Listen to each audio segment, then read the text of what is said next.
সালামু আলাইকুম। আজকে আপনাদেরকে দেখাবো Jack A5E plain machine switching control box A5EQ। এই মেশিনের ভিতরে জিরো পজিশন কিভাবে ঠিক করব। অর্থাৎ জিরো পজিশন যদি ঠিক না থাকে তাহলে আমার স্টিচ লেন্থ আনইভেন হবে, অর্থাৎ ব্যাগে একরকম হবে, ফ্রন্টে আরেক রকম হবে, বা এক জায়গায় ঘন পাতলা এরকম হতে পারে স্টিচ। তো এই আনইভেন রোধ করার জন্য আমি এটা কিভাবে ঠিক করতে পারি, বা আমার যে এখানে যে স্টেপিং মোটরটা অ্যাডজাস্ট করছে ওই স্টেপিং মোটরের জিরো পজিশনটা আমরা কিভাবে ঠিক করব, এটাই আজকে আপনাদেরকে দেখাবো। এটা দেখানোর আগে আমি আপনাদের একটু মডেলটা একটু দেখাই নিয়ে আসি, কারণ মডেলটা হচ্ছে ইম্পর্টেন্ট। মডেলটা যদি কিউ হয় তাইলে আপনি এটা অ্যাপ্লাই করতে পারবেন। সো আমি মডেলটা আগে একটু দেখাচ্ছি, নেম প্লেটের পিকচারটা দিচ্ছি একটু। এই হচ্ছে মেশিনের নেম প্লেটের পিকচার। এই যে এই জায়গার ভিতরে দেখেন A5U, এরপরে SQM। এই কিউটা হচ্ছে ইম্পর্টেন্ট, মাথায় রাখবেন। যদি কিউ মেশিন থাকে তাহলে ওই মেশিনের ক্ষেত্রে প্রযোজ্য এই ভিডিওটা। তো এই ভিডিওটা আমি আর দীর্ঘায়িত করছি না, আমি নিয়ে যাচ্ছি ডিসপ্লের দিকে। ওকে, আমি ডিসপ্লের দিকে চলে আসছি। এখন আপনাদেরকে কিভাবে এটা ঠিক করবেন এই জিনিসটা আমি দেখাবো। প্রথমে কি করবেন, এই মেশিনটা বন্ধ করবেন। বন্ধ করার পরে পি বাটন প্রেস করে পি বাটন ধরে রাখে পাওয়ার অন করবেন। এই পি বাটন ধরে রেখে পাওয়ার অন করবেন।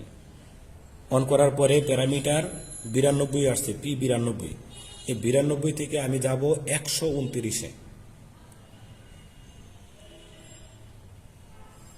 এই 129টাই হচ্ছে যাইয়া আপনার এই যে মোটরের যে আছে, যে এই যে স্টেপিং যে মোটরটা আছে, অর্থাৎ স্টিচ লেন্থ যেই মোটরে পরিচালনা করে ওই মোটরের সেটিংয়ের ফাংশন হচ্ছে 129। 129-এ যাওয়ার পরে আমি কি করব, এই যে আমার মেশিনের যে নিডেলের যে সুতাটা আছে, এই নিডেলের সুতাটা আমি খুলে নেব। এই যে নিডেলের সুতাটা খুলে নেব। নিডেলের সুতাটা খুলে নেওয়ার পরে আমি কি করব, এই জায়গার ভিতরে চালাবো। একটা কি দিয়ে চালাবো, একটা যে কোনো একটা হোয়াইট পেপার দিয়ে আমি এখানে চালাবো। চালানোর পরে আমি নিডেলটা এইভাবে ধরে রেখে দিয়ে চালাবো। যদি এইভাবে চালানোর পরে যদি দেখি নিডেলটা এক জায়গায় পড়ে, এক জায়গায় পড়লে ঠিক আছে। যদি এক জায়গায় না পড়ে তাহলে জিরো পজিশন ঠিক নাই। যদি ঠিক না থাকে আমি এটা কোথা থেকে ঠিক করব, 129 ফাংশনের থেকে ঠিক করব। এই যে দেখেন এখানে 129 আছে। হ্যাঁ, এই 129-এর ভ্যালুটারে আমি কি করব, ধরেন মনে করেন কোনো কারণেই আমি মোটরটা খুলছি, মোটরটা খোলার পরে লাগাইছি, ফিটিং করছি। ফিটিং করার পরে কোনো কারণে একটু 19-20 হতে পারে, একটু এদিক সেদিক হতে পারে। যদি এদিক সেদিক হয় তখন এই ভ্যালুটা থাকলেও কি করবে, স্টিচের জায়গায় পড়বে না, হয়তো একটু সামনে পড়তেছে বা একটু পিছনে পড়তেছে, বা ব্যাগে একটু বেশি হইতেছে বা ফ্রন্টে একটু বেশি হইতেছে। বা অথবা আমি যখন এখানে যখন টেস্ট করি, টেস্ট করলে তখন দেখবে যে কাপড়টারে নিয়ে যাচ্ছে, বা অনেক সময় উল্টা নিয়ে আসে, এদিকে নিয়ে আসে বা ওদিকে নিয়ে যায়। সেক্ষেত্রে আমি এটা ঠিক করতে হলে কোথা থেকে ঠিক করব, এই যে এই জায়গা থেকে ঠিক করব। লাইক আমি এখান থেকে কি করতেছি, ভ্যালুটা পরিবর্তন করে দিতেছি। দেখেন ভ্যালুটা পরিবর্তন করার পরে দেখবেন আমি চালাবো মেশিনটা আর একটু বেশি করে করি একটু সুবিধার জন্য। করলাম, করার পরে দেখবেন আমি যে যে সাদা পেপারটা আছে এই পেপারটাতে যে চালাইতেছি, দেখবেন এই দেখেন এটারে কাপড়টার একটা ইয়াটা টাইনা নিয়ে যাইতেছে, আস্তে আস্তে টাইনা নিয়ে যাইতেছে। অর্থাৎ আমার জিরো পজিশন ঠিক নাই।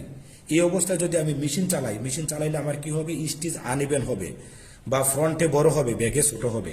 তো এটা ঠিক করতে হলে আমার কি করতে হবে, ঠিক এই ফাংশনের ভিতরে আইসা আর একটু জিরো পজিশনে নিয়ে আসতে হবে। লাইক আমি আগে 110 ছিল, সরি আমি আর একটু পরিবর্তন করি। আগে 110 ছিল না, আমি আরো কমাই, মনে করেন কমাই। কমানোর পরে এখন দেখবো কি হয়। কমানোর পরে এখন দেখবেন এখন উল্টা দিকে, এই দেখেন উল্টা দিকে এসেছে। আর একটু বাড়াই দিই তাহলে বুঝতে সুবিধা হবে। হ্যাঁ দিছি 30-এর ভিতরে সেভ করছি। এখন দেখবেন এই যে এদিকে চলে আসতেছে, এদিকে চলে আসতেছে। তার মানে এটাও ঠিক নাই।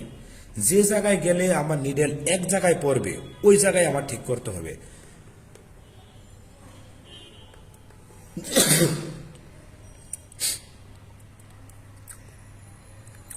তাহলে এটা আমরা 100-র ভিতরে দিয়ে দেখি। এই যে 100-র ভিতরে দিছি, দেওয়ার পরে এখন নিডেল এক জায়গায় পড়তেছে। এটা হতে পারে 100-র ভিতরে ঠিক হইতে পারে, বা এটা এমন হইতে পারে 105-এর ভিতরে হইতে পারে, বা 90-এর ভিতরে হতে পারে, বা 120-এর ভিতরে হোক। যে কোনো যেখানেই যাই আমি, যাওয়ার পর যদি যেখানে যাই আমি সেভ দিই, যাওয়ার পর যদি নিডেলটা এক জায়গায় পড়ে তাহলে আমার ঠিক আছে, যদি নিডেলটা এক জায়গায় না পড়ে এটা আমার ঠিক নেই, তাহলে আমার জিরো পজিশনটা আমার কোথেকে ঠিক করতে হবে, এই জায়গা থেকে ঠিক করতে হবে। দেন এখন যদি আমি মেশিন চালাইতে যাই তাহলে আমার স্টিচ অ্যাকুরেট থাকবে। এখান থেকে 100-তে সেভ দিয়েছি, এখন জিরো পজিশন ঠিক আছে, আমি এখান থেকে বেরোয় যাব। বেরোয় গেলে এখন আমি যখন মেশিন চালাবো স্টিচ, এই দেখেন স্টিচ, তখন ব্যাক ফ্রন্টে উভয় দিকে ঠিক থাকবে। এই যে ব্যাক স্টিচ দিচ্ছি, উভয় দিকে স্টিচ টু স্টিচ ঠিক থাকবে। যদি এটা আমি না করি, এই যে দেখেন স্টিচ বরাবর স্টিচ, দেখতেছেন ক্লিয়ার, এই যে হোলগুলো হচ্ছে যে ক্লিয়ার, স্টিচ বরাবর স্টিচ। যদি এটা আমি না করি তাহলে স্টিচ বরাবর স্টিচ ঠিক থাকবে না। তাহলে স্টিচ বরাবর স্টিচ ঠিক থাকতে হলে আমরা এভাবে সেট আপ করবো। ধন্যবাদ।